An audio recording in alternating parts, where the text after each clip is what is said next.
Andrew, thank you so much for making the time. This is so surreal and fun. What a gift. I'm glad to be with you.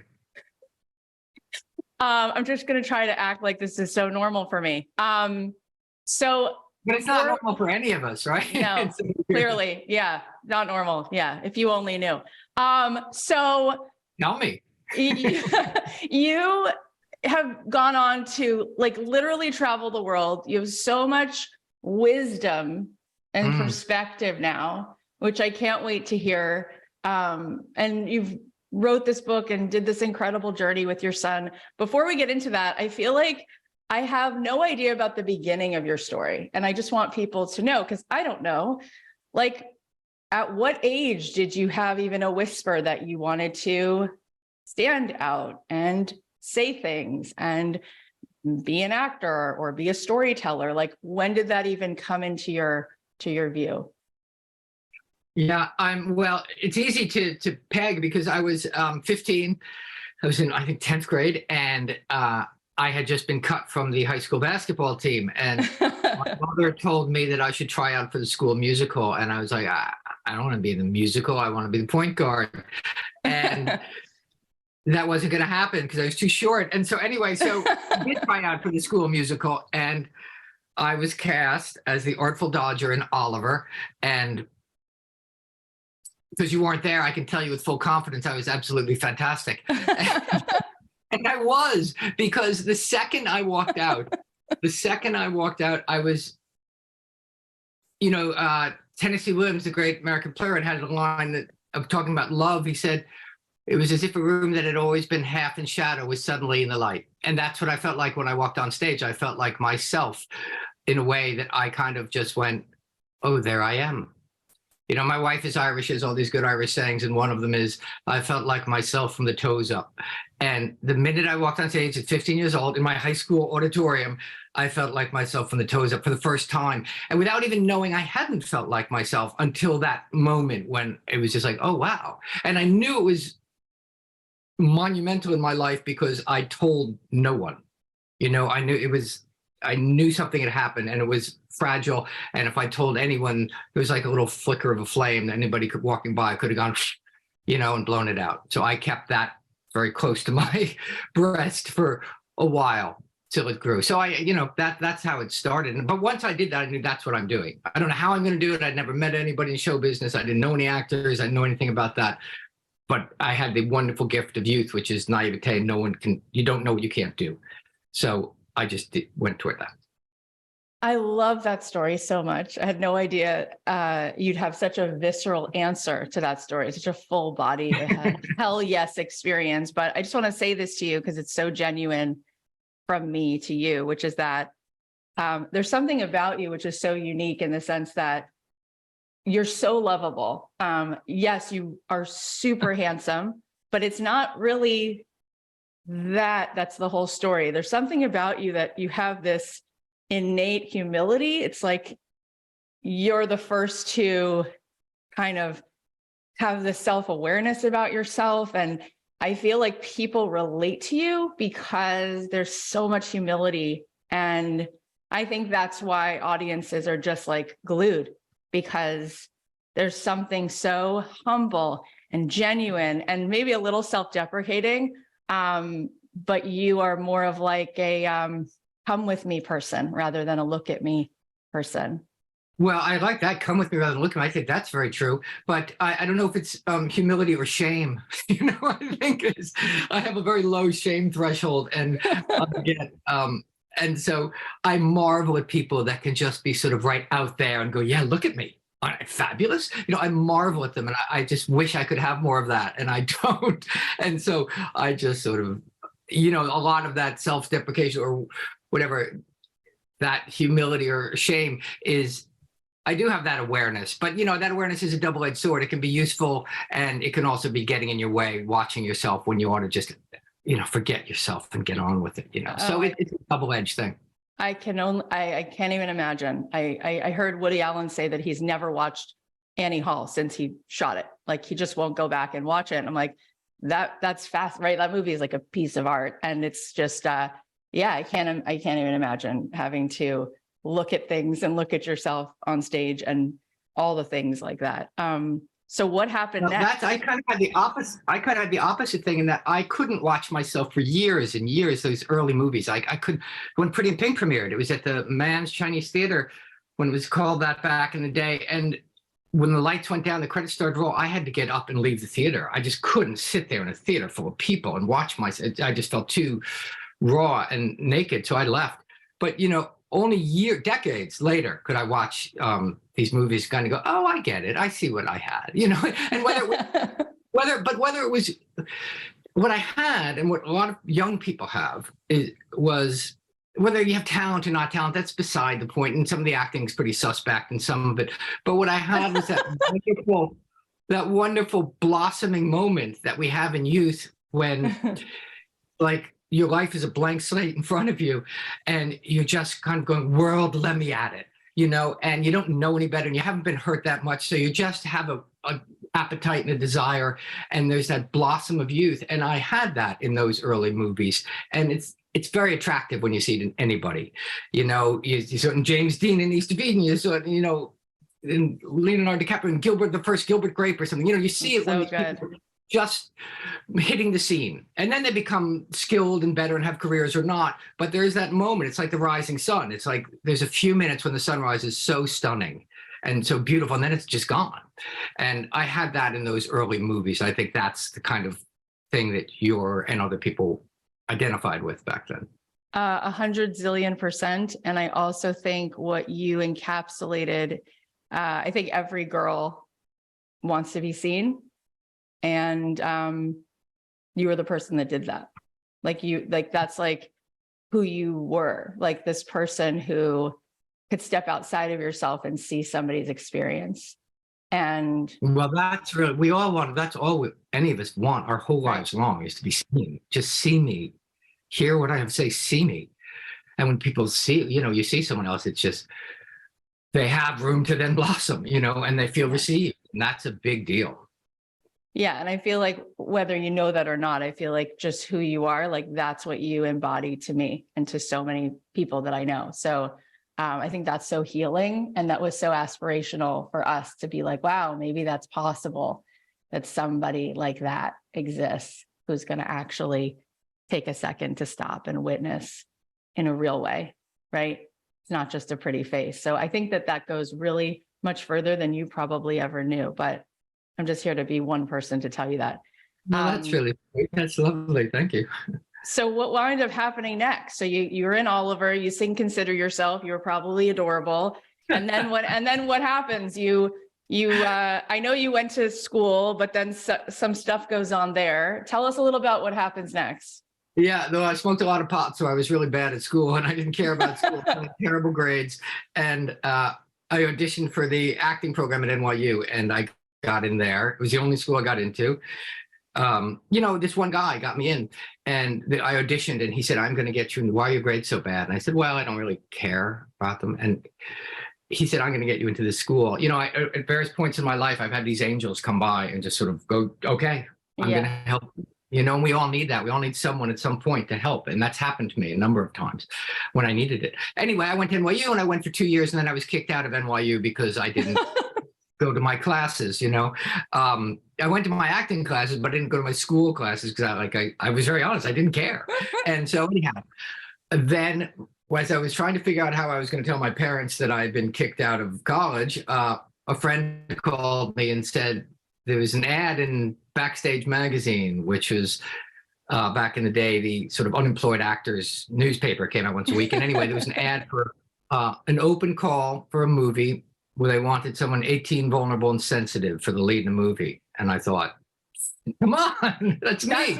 And so it's open call, meaning anybody could go. Anyone could show up. You needed no experience or anything. And so I went to the Ansonia Hotel on the Upper West Side of Manhattan, and I waited with 500 other 18, vulnerable, and sensitive kids, and eventually had my 2 minutes in there with a casting director who said, what have you done? And I said, nothing.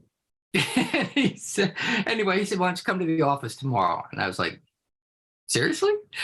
So anyway, I went, and 10 auditions later, I was cast as the lead in a movie called Class, opposite Jacqueline Bisset, who at the time was, I think Time magazine had just called her the most beautiful film actress of all time. You know, Oh and my God. she was 38, I was 18, and I was to play her young lover in this movie. And so I hit the jackpot. You know, I should have quit the industry right then. I should have done that movie and just quit. But so then I was leading the movie, and then I was in Hollywood. Suddenly I was in show business, and movie came out, and it was a bomb. And you know, it took a while and then a couple of years later, I got a movie, St. Elmo's Fire, which really started my career. That is the most insane story. Like, honestly, like I've never heard anyone say that that's how their giant career started, is by going to an open call with 500 other people. And well, what's even fun, what was even better, after the movie's over, Jacqueline was like, Andrew, what are you doing after the film? And I said, oh, I have to go to Los Angeles and get an agent. I don't have an agent. And she said, where are you staying? I said, I don't know. She goes, well, you'll stay with me. I'm like, really? Okay. So I went and lived at Jacqueline Bisset's house out in Los Angeles for like 2 months while I made the rounds and tried to get an agent and all this stuff. And it was a crazy time. She was so generous and kind to me. And she was living with this Russian ballet star, Alexander Godunov, who had just affected. And had all these wonderful, delicious sort of Hollywood parties. And I was this little kid at the end of the table going, you know, would you pass the salt, Candice Bergen? You know, and, you know, so it was a really wondrous sort of innocent time for me. And I really should have quit show business right then. But you didn't.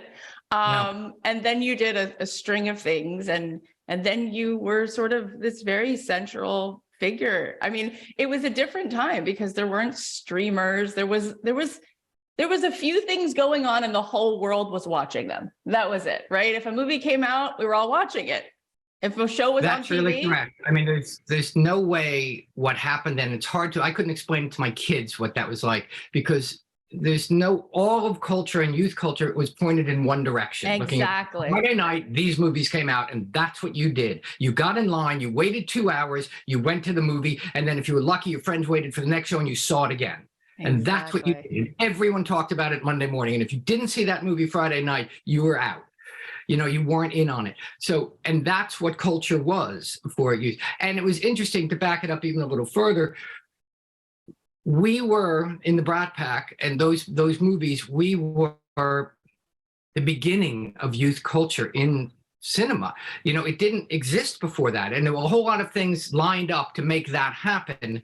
And, you know, the entrance of John Hughes was one of them. And where he took young people seriously, but Hollywood had just discovered the power of a young audience with movies like, you know, Endless Love or, you know, Animal House. And so suddenly Hollywood said, oh, kids go to the movies not once, but like 5 times. Let's make movies about them. And they started to do that. And I was right there when it happened. And that the whole group was right there. So suddenly all of movies were about adolescent kids. And that had never happened before. Now, all movies, we've never recovered from that moment. Movies are still about adolescent mentality, whether it's Marvel movies or whatever. It's still juvenile adolescent mentality. And that never existed before. It was always grown-up entertainment before that to movies. And so we were right at the beginning of that when it exploded. And like you said, there was Friday night, everybody was looking at one thing, and that was what new movie was out. Yeah. And I just want to let my audience know, in case they don't, for any reason, if they don't know, that you wrote a book in 2021 called Brat. It was just all about what you were just talking about and the ins and outs of that. And yeah, I don't think that kids today would understand, because there's so many famous people. I find out about people all the time that I've never heard of that have like 700 billion YouTube views. I'm like, I've never heard of this person. Everybody can be famous on the other side of their phone now. And in the 80s, it was like, there were 12 people at a time that were famous. Yeah, it was like right. It was like the royal family. It was like, oh, so I can't even imagine what that was like to be that projection, like Batman, like a bat signal up in the sky. I mean, it's so that's so confusing, especially as you're growing up, and for your ego to then outsource your adequacy to all of this fame needing to be at a certain fame barometer all the time. I mean, it's really it's both like exhilarating and terrifying. What was that? Tell us a little bit about what you talked about in the book. What was that experience like for you? Well, you know, when it's your life, it's just your life. And I knew that not everyone was having that experience, but things sort of feel normal because that's right. What's happening to you. And so one day suddenly I couldn't go to the mall without being sort of the center of attention. And that hadn't happened the week before. And, so, but then, okay, that's your life now. And then that's happening. And suddenly I'm very attracted to women where I wasn't I was invisible a month ago. And now suddenly women are coming up and finding me attractive and thinking so it's, and you're trying, I was very, I didn't bask in it. I was afraid of it. I think I was sort of baffled by it a little bit. And you just sort of try and tread water as fast as you can. You're like those ducks on the surface. Tries to look really calm, and underneath it's just furiously going like that. So it was all I was trying to do was get a next job. It was different time. You didn't do a one movie and then on Monday morning were offered $6 million for another movie. You were auditioning for every job you got, and you fought for every job, and so it was a different time. But it was wonderful and exciting. It was all fine and great and exciting until the Brat Pack article came out. And then that was a magazine, an article in New York Magazine that came out labeling, it was supposed to be an article about Emilio Estevez, but the writer made it about this whole group of young actors that Emilio hung out with and labeled us the Brat Pack, which I wasn't even in the original article. So it's interesting how whoever ended up into the Brat Pack. But anyway, and once that happened, we forget now because the Brat Pack is such a warm and fuzzy, iconic phrase. And it recalls a moment in youth and pop culture in the 80s that's now just sort of iconic. But at the time, it was a really derogative, negative phrase and cast an aspersion, and we hated it. And we did everything we could to get away from being called brats and part of a pack. Who wants either one of those things? And so, and the irony of that is the minute the Brat Pack label came out, everybody just kind of scattered and stopped doing those youth ensemble movies because they didn't want to be labeled in the Brat Pack. So the naming of it kind of ended that moment in time. But, it's clung on all these decades, centuries later. And like I say, morphed into this sort of much different thing. But at the time, it was really something to run from, and we hated it. Oh my gosh, that makes so much sense. And I've never thought of that perspective because to me, the Brat Pack was the counterculture. They were the kids who actually, whatever hip hop did at a certain point for culture, I felt like the Brat Pack was the kids who had the courage to say out loud what the mainstream kids weren't saying, right? It was sort of like the indies. It was like, Brooklyn. It was like Silver Lake. It was like the kids who actually were living one life on the surface, but actually were vocal about what they really felt. And it gave me a sense of empowerment. So it's interesting how devastating that was on some level when, to me, that's like, those are the people that the real people, the cool kids. Yeah, that's really interesting. You hear all sorts of versions of that. And that's why it took me decades really to come around and turn and into it and embrace it. And like we were joking earlier, to realize that we become, the avatars of people's youth in that way. We were those people. And I certainly didn't realize that at the time. I just found it sort of like, why are they saying this about me? And the irony is I was very much a loner and I lived in New York. I didn't hang out with anybody. Any of those people who I liked, but I just didn't hang out with them. I lived in New York and I was very much into my own kind of world. So it just seemed, what we were talking about earlier, they're not seeing me. They're labeling me, but they're not seeing me. And I'm just beginning and I wanted to be seen like we all do. And so suddenly I was in certain movies and that was what I was, now that was my career. You're in the Brat Pack. That's what you do. I was like, oh, and so that was, yeah, that's, I heard Jim Carrey say, I'm sure you've heard this, it went so viral, but he was like, I wish everybody could be rich and famous to find out that being rich and famous is not what you're actually after, right? You're after some form of wholeness and inner. Well, that's easy for rich and famous people to say, isn't it? Right.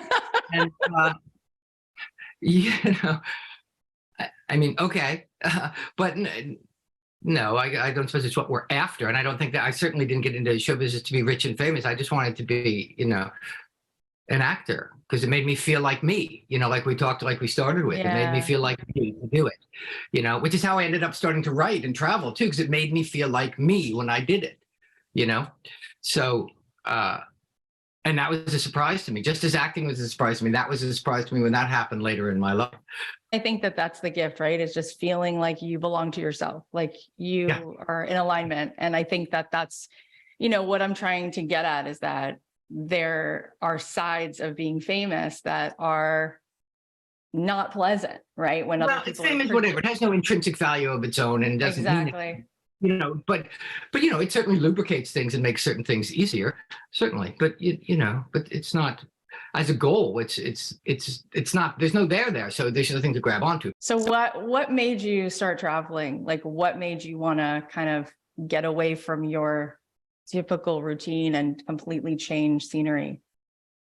Well, let's see. It's a very long story. I'll try and cut it short. But I was in the early '90s. I was starting. My career was. I didn't respond to all that very well, the Brat Pack stuff, and I hid. I also drank too much when I was younger. It was and so that was an issue. And then it took me a while to take care of that. And then I sort of. I walked along the Camino de Santiago in early mid '90s, and that changed my life. I read a book about a guy who did it. I'd never heard of the Camino de Santiago, which is this 500-mile old ancient Catholic pilgrimage, which I didn't do it for any religious reasons, but it's this old pilgrimage across the north of Spain, and I walked that, and it changed my life, and it changed my life primarily for one reason: it helped illuminate how strong a role fear had played in my life. There was one day in particular, I was walking through a field of wheat in the north of Spain, and I fell to my knees and was sobbing, and I didn't know why. And as I sat there weeping alone in this field of wheat, it occurred to me how much fear had dominated all my decisions in life and so much of my life. And in the moment of that realization, it was a great liberation for me. And not that fear is handled once and discarded, because fear is a cunning foe, but once you're aware of something, you can never not be aware of it. So the stepping away on a literal and emotional basis from that moment forward changed my life. And so as that happened, in that field of wheat, I felt just like I did when I was 15 years old as the Artful Dodger on stage. I went, oh, there I am. I feel like myself from the toes up in this instant. And I wanted more of that feeling. So I kept traveling, and I traveled the world alone. And I found the further from home I got, the more at home in myself I felt. And then one day I started writing about it, and I had the exact same feeling I had in the field of wheat. And when I was 15 years old, as the Artful Dodger, went, oh, there I am. I feel like myself here. So and so I became a travel writer, and then I started writing books. And so it all, people go, oh, well, you're a storyteller. And I'm like, yeah, okay, great. Yeah, I do that. But really, I'm just after things that make me feel comfortable in my skin, that I find satisfying to do. And I feel like myself when I do them. That's why I'm a terrible businessman. It's very downwardly mobile to go from being a movie actor to a travel writer. And then, but if this long rant makes any sense, the through line you pull a string through is that I felt like me when I did it, and I wanted that feeling. The only thing I always knew is I never wanted to be anybody else. I just wanted to feel like me to the most of my ability, It's an incredible story. It's kind of like that story about the fisherman who meets that Harvard businessman, and he's like, why don't you get 3 boats, and then you can get a cannery, and then you can do all this. He's like, and then for what? He's like, well, then you can relax and just hang out on the beach. He's like, but that's what I already do. So it's like, on one level, yeah, it doesn't make sense, but another level it does, because you just kept going closer to what felt like truth and what felt really like you being in your authentic, who you were meant to be. So on that level, it feels really right. And it's amazing that you could take that walk. And I know that you now did it again with your son. You wrote a book about it, but it's incredible. I feel like we're living in a society and a culture where we don't have an inner world. We're constantly looking outside of ourselves, and social media we're going to look back in years and see what it does to people. But it's like, to have that time to walk yourself home to yourself. Oh, that's really a good way to put it. Walk yourself home to yourself is very good. And I did that 27 years ago. And then, none of the social media stuff existed. If you wanted to make a phone call, you had to find a payphone and make a collect call, and it was a big deal. But yeah, when I walked it recently. So then again, I walked it a couple of years ago. Because during the pandemic, we were all bombarded with so much fear, right? And I just really felt fear welling inside me in such a strong way. We just kept being told to be afraid and be afraid and be afraid. And it's like, this is insane. Yeah. And so I said, the first minute I can, I'm going to walk across Spain. I need another sort of antidote. I need another booster shot of fear, against fear. So, and then I invited my son to come with me. He was 19 at the time. He was just starting out in his sort of journey of life, you know. And I also wanted to get, you know, I'd say the greatest regret of my life would be that my relationship with my father sort of ended the minute I left home at 17, you know, and I didn't want that to happen with my kids. So I wanted to try and transition our relationship from being, you know, parent-child to adults and people that can just sort of have a different, mature relationship together. So I asked him to come with me, and he surprised me by saying yes. You know, and so literally the minute he said yes, I ran to the other room, got on the computer and bought 2 plane tickets. And 2 days later we were in Spain because I knew he would change his mind. And so anyway, we walked across Spain together. And then this book, Walking with Sam, came out of it. And it was a profound experience for both of us. You know, it's the walking the Camino is, I'd say, the best thing I've ever done twice, you know. And my son had a big experience as well. I mean, on day 2, he said, Dad, what's the point of this fucking walk? Forgive my language. And on the last day, he said to me, Dad, that's the only 10 out of 10 thing I've ever done in my life. You know, so it was a beautiful thing to get to share that with him. And I had the great gift that parents of adult children rarely have, which is time. You know, it's always they're running out the door. Hey, Sammy, you want to go out to dinner? Okay, I'll see you later. And whereas, you know, he would just talk. Like my son, you sit him down to talk, you're not going to get anything. But you get him moving, and it all starts to come out. And, you know, and I could just sit there. One of the things I think I learned the most was just shut up, Andrew. Don't speak, just let him talk. You don't have to have advice. You don't have to have answers. You don't have to be the wise one. Just be here. Walk beside him. And that was a beautiful lesson to me. And I think it was valuable to that. We just walked into a more sort of mature relationship for each other in a way that's different now than it was before. Anyway, I ramble. I mean, I'm totally crying because it's just to walk beside, you know, just be a witness, like just be there. And just be there. And, you know, there's something about the physical act of walking, particularly with what you were alluding to, all our social lives, all our out life, or like you said, our life is so out. It's so true now. I would never put it like that, but we found ourselves, we didn't make any rules about the phone, but less and less looking at the phone as time went on, and to just sort of hear yourself and feel your own rhythm. There's something profound about the rhythm of walking. It's the rhythm we were meant to move at, you know? And so we've gotten obviously so far away from that, that it was an amazing thing. And to just walk every day, you get up and you walk. And that's all you're doing. You're walking, you're eating, you're sleeping. And you'd think that sounds incredibly boring, but you're never bored for a second. You know, you just go further into yourself. And then you're confronted with all sorts of stuff. You could end up sobbing in a field a week, you know, like I did.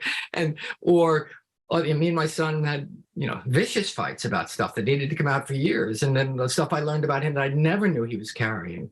And, you know, and the love that sort of blossoms up. And then you just go back to walking, and you go back to walking. And just walk it off, you know. And it was an amazing experience. I would recommend it to anyone in life. And I've had friends who've been at moments in life, and I had a friend who was middle-aged and he got fired from his job, big job.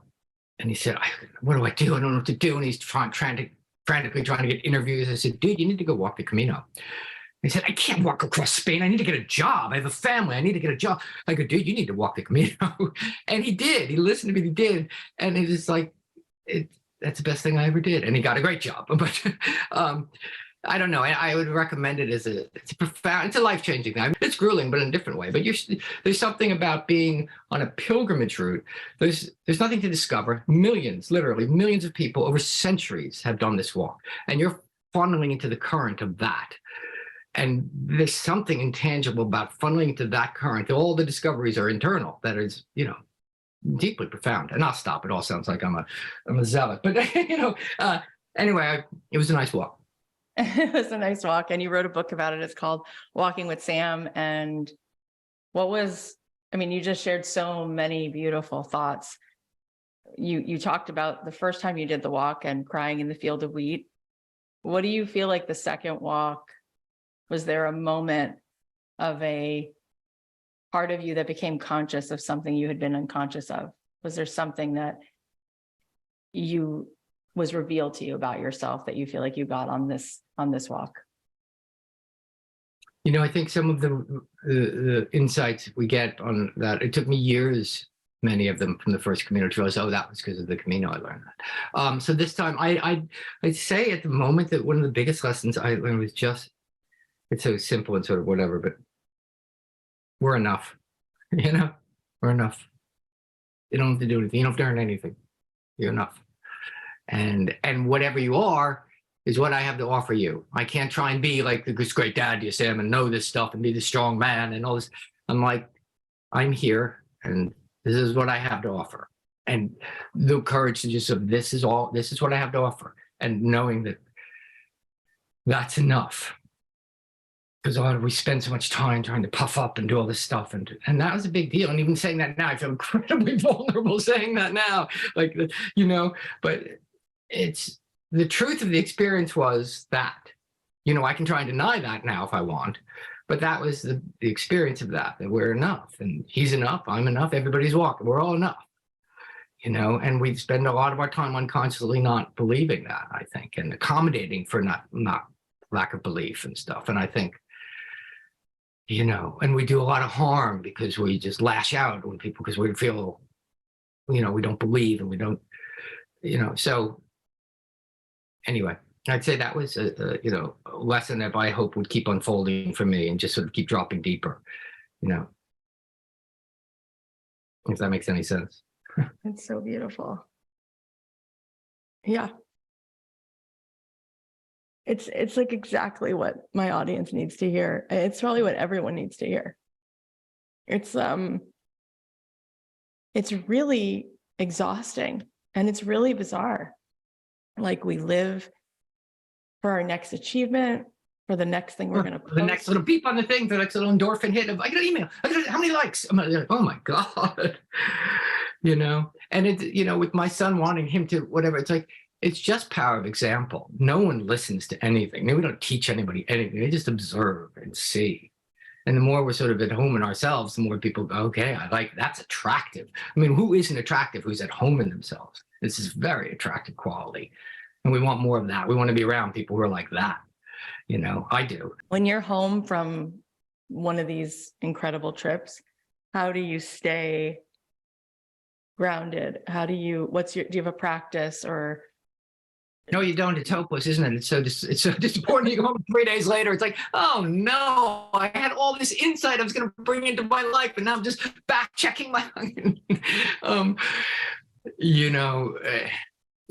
don't know. Life. You're just trying to. I don't know. I don't know the answer.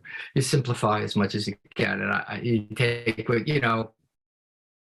Life goes on, and we can't ever stay in that bubble, and it's silly to try and hold on to it because it just doesn't work like that. So now I wish I go, I should have put that in the book. I mean, it is in the book. It's what underpins the whole book without saying it. You know what I mean? And I've said some of the things, I guess, in the book, but I don't know how you hold on. I don't think you can hold on to anything. That's the whole point. You can't hold on to anything. And you just sort of, you incorporate stuff and you're still you and whatever. And then you hopefully react a little less and all that stuff. And fear dissipates a bit. And be able to recognize the stuff when it happens and just go, okay, let it go. I don't know the answer. And I think that's fine. I guess when you come to realize that it's okay not to know, it's fine. But just do things that make you feel, I know checking my phone 112 times a day does not make me feel like the way I want to feel, So, but if I go, walking, for a while, I just went out today and walked for like 2 hours listening to an audiobook. And it's like, that really helped me. When you wrote this book and you finished it, what was one hope that you had that the reader would take away? Just identification, just that they go, yeah, I feel like that. I feel like that. I know what that feels like. And I just wanted people to walk beside us as we walked across Spain. I want the reader to just walk beside us and sort of substitute their own. I tell something that happened with me and Sam in our relationship, and they just substitute their own into it. You know what I mean? We're just sort of the avatars for people's own experience. So all you want is when you're writing books, you get people nodding their heads and go, I feel the same way. I never went to Spain, but I feel exactly that. I never talked about this with my dad, but I feel exactly that. You just want to feel less alone, right? Isn't that what all of these things we try and create are so that we feel less alone and feel connection, because connection is where it's at, right? So we just want to, and we can often feel desperate for connection. It's all this phone stuff and all these people, and we're desperate for connection.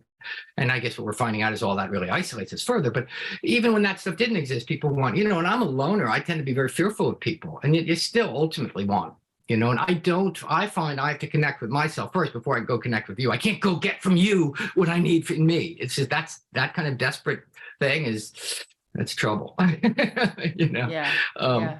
And I do think people make a lot of mistakes in that when they go desperately trying to get that connection from someone else before we're connected with ourselves. I think that's dangerous. We end up that can't work, in my experience. Yeah, 100%. I lived in Spain actually for a semester during college, and it was so beautiful. And then Where? I lived in Valencia. That's where my college was. And then I spent a lot of time in Barcelona. And then I lived for 3 years in Jerusalem after college. And I love living abroad because you drop the program, whatever the program is, the roles you play, you get to just like Control Alt Delete, delete the browser history. And now it's just you. That's really well put. That's exactly what it is. And who doesn't want that? I mean, God, that's very well put. That's exactly what it does, And that's why I think particularly young people should go out and, without thinking about it too much, see as much of the world as you possibly can, because get rid of all the stuff your family taught you and your parents taught you. Just go and discover it for yourself. The world is there to be discovered for each person. They're the first person ever. Like my son, one of the reasons we went walking is because he just broke up. He was heartbroken. He had lost his first relationship, had come to an end after a year and a half. And he was the first heartbroken person ever, and that's as it should be. Everyone's experience is the first one. That's what the world wants, is everyone to experience it for the first time, and traveling is a quick conduit for that too. When I travel again, even now, I go somewhere new and that thrill of wonder, joy, and that I don't carry around in my daily life so much. Traveling is an easy way to trigger that. And when I'm filled with wonder and sort of joy and surprise and impulsivity, then I'm not the jaded, cynical, tired person that I can be in day-to-day life, And then, of course, like you're saying, the trick is bringing that back into our life. But, some stays, some falls away, and you go do it again. Fail better, When you think about all the places that you've gone other than Spain, what's one other place that you just feel is magical? I love remote places. Like I said, I'm a pretty solitary guy. I love Patagonia. So down the tip of South America was remarkable.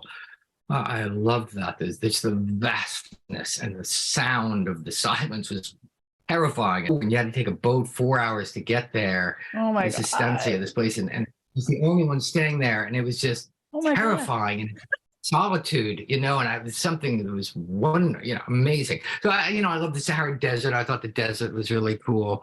I do like deserts. I think there's something quite a lot going on in a desert, But that said, Paris is always a good idea, right? So I'm like kids. If I'm not having a good time on a trip, I either need a nap or a snack. You know what I mean? Just going is, there's a real rejuvenating force. Travel is optimism in action, and so who doesn't want to return to optimism, however guarded it may be. Yeah. And I'm curious, I asked this to Phil Rosenthal. He's been on here a few times, and I said to him, what have you learned about human beings going around the world? So I'm going to ask you the same question. What have you learned about humankind going to so many different countries? Oh, people are much kinder than we're told they are. Out in the world. The world is a very welcoming place. We've been told to fear the world, and the people are other and different and want to harm us. And that's just not my experience at all. And, everybody just wants their kids to do well and do better than they did, and to just have people be happy and have a good time. People want to have a good time. I just find the world's a welcoming place. And, one of the things I do, and I speak no languages, I speak American, and but I'll go, hi, can you help me? And no one has ever said no. You say that, you just kind of go, you're making yourself open and vulnerable. And I think vulnerability is a great strength. It's gotten a rap as such a weakness, right? But I think that it's one of our greatest strengths, is that vulnerability, and that because it allows you then the space to be that way. And then we can connect, which is what we're talking about. And then we're more powerful. And then we're going, wait, I'm going to take you to this really cool place. And then you're having fun and you're dancing and you're doing this amazing thing, I mean, that's one of the most beautiful things ever said, is that the world is actually such a welcoming place, and we're told to fear it. It's really not true. And that was my experience as well. I mean, I was living in Jerusalem, watching the news about what people were saying about it. And meanwhile, like having the best time, like getting to meet Armenians, Arabs, Jews, Christians, everyone's the people I were like the day to life. I was just like, and living in Spain, and going to Morocco and meeting all kinds of people. And I was like, just kind, good people. I don't even have a story to report about something that was not nice. I really don't, but I see it on the news and I see it in my Instagram feed. And so that is really, so powerful. Well, I think, anything in my experience, the big experience of my life has been the dispelling of fear, and the constant fears, like water, just keeps seeping in, and you just have to, and fear masquerades lots of things, and people tell us to be afraid, and I have so much, I wake up sometimes and it's like fears at the end of the bed going, oh, good, I'm glad you're awake. I've been wanting to talk, and I think that it's constantly feeling fear, and we make a lot, and just to recognize fear for what it is, and then go, okay, am I going to allow fear to dominate this decision, or am I going to walk through that fear? And I think that's hugely important question to ask. I'm terrified of flying, which is ridiculous. I fly all the time, but I kind of went, that's a ridiculous fear. At least it's easily nameable, and it's whatever it is. It's not very subtle. So it's easy to challenge. I go, well, I'm terrified of flying, but it's not going to stop me from doing what I want, go where I want to go. Wow. So I'm just terrified for 8 hours on the plane, and then I go, I'm an idiot. Okay, that was fine, and get on with it. But most fear is more cunning than that. But I just think fear is the big chestnut often. And I gave a lot of talks about, at different places. And invariably when I talk about fear, there's a certain segment, several people, usually guys, usually big guys, get up and walk out. They don't want to hear that. Not talking about that. That's bullshit, and they're like, dude, if it gets you, you got it, And I think acknowledging fear, again, that sounds like a weakness, that we were told this is some weakness that we have to be afraid or to be vulnerable. And I just think I don't know how we got sold that bill of goods. 100% with you. I'm 100% with you. And it's so refreshing and gorgeous. And, that which we resist is what persists. And it's like, why are we running from just being able to acknowledge that, and oh, you're so refreshing. I feel like you are all these things, a philosopher, a monk, a priest, a rabbi, a preacher, a teacher, and just like an honest, simple human, all rolled into one. It's like the amount that you have gained in insight is profound and such a gift. And you're so adorable and smart and sweet. I'm just a fool from New Jersey. So tell us when this book comes out. It's very soon. It comes out May 9th. Yeah. Amazing. Amazing. Well, we're going to put a link in the show notes to everything. And real quick, do you still have any part of you? Is there 1 ounce of you that craves going back into acting, or do you feel like you've satisfied that part of yourself? Well, I hadn't acted in years. I'd been directing television for the last 10, 15 years, and that was fine. I acted on the show this last year. On a show was on called The Resident, which is like a medical show, and I played some brilliant but arrogant yet oh so charming pediatric surgeon, and it was like breathing to me. It's the joke about the 2 fish are swimming by each other, and one says, "Ain't the water fine today?" and the other says, "What water?" Right. And when I acted again after so long, it was like coming home to myself in a certain way. It was a thrill, and so I think it's something I'd like to do more of again. I was happy to take a step away from it for a while and to step back into it again. 10 years down the line, I'd learned so much and was able to do what we're talking about. I was able to just do less and just accept who I was and where I was at. And so the acting was much sort of smoother and finer, as opposed to pressing and trying to impress. It was just more present, and I think, so yeah, I really enjoyed acting. And so I think I'm afraid I may have the bug again. I mean, being in your presence, I feel like everybody gets a software update. So it's a I hope we're not glitching. I wonder, I'm sure I'm one of a zillion people who've said this to you, but I wonder if there's a one-man Broadway show of you telling all of these things to the world. That's all. Just want to say that out loud. Oh, well, you're the first. You're the first. No way is that true. I can't believe I would be the first to say that, because way, dude.